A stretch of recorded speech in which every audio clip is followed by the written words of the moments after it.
We're doing everything we can to make sure families across Kentucky have an opportunity not just to survive, but to truly thrive. But far too many of our people are facing health challenges like chronic pain, cancer, PTSD, severe epilepsy, and other conditions. And for far too long, they've been prescribed way too much medication that could cause very serious addiction issues. One Kentuckian who's been suffering is Chastity Harney. Chastity was diagnosed with stage 4 lung cancer 4 years ago at age 40. Chastity is a year younger than I am, dealing with stage 4 lung cancer. She is a non-smoker and believes it was due to radon exposure. She lives in Taylor Mill with her family. She's had traditional chemo treatments and was prescribed so many medications. It's almost overwhelming to see the list. Chastity believed that she wouldn't be alive more than a year. She didn't want to take any of the powerful prescriptions because she wanted the best quality of life. When someone tells you you may only have a certain amount of time, don't you want to be able to live it and experience it fully, not under countless medications? Medical cannabis helps her live her life.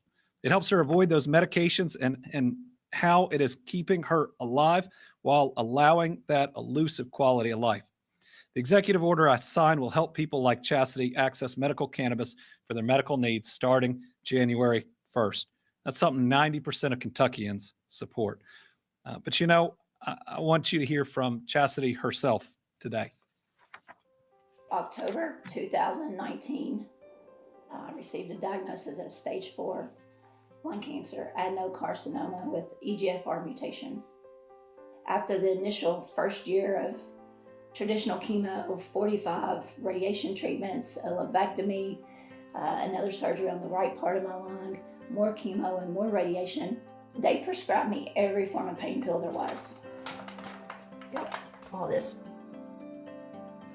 Just bottles and bottles, but they're all full because I don't take those. I take one chemo pill a day, which looks like this, and then my medicinal cannabis at night. That's why I'm here today. I was just suffering. It was just, I wasn't living and I wanted to live. So the product I use is cannabis oil. Put just a little size, like a grain of rice on a cracker, and ingest it. Your body heals when it's resting, and this is just, it's an all natural healing medicine. When you have another important person on a platform like Governor Beshear fighting for medicinal cannabis for people like me, people like what everybody's mother and brothers look like. I took a risk for 4 years to get this, and every time I get low, I get nervous because I don't want to go without it. What Governor Beshear is doing for people like me is just amazing. Thank you, thank you, thank you.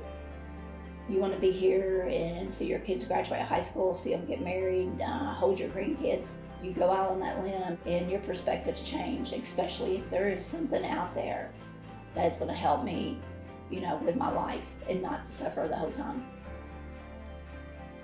I want to thank Chastity for sharing her story.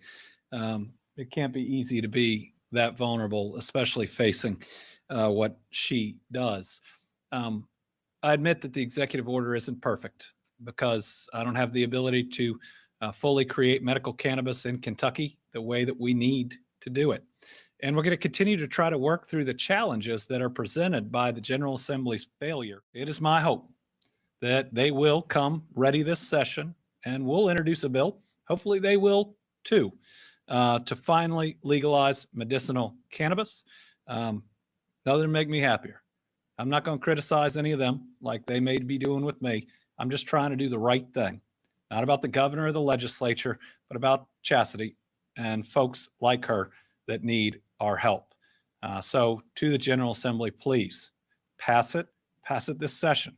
Pass it in a way where we can pull back that executive order and where people don't feel like a criminal just trying to live their life, especially at a time when they don't know how much time they have left.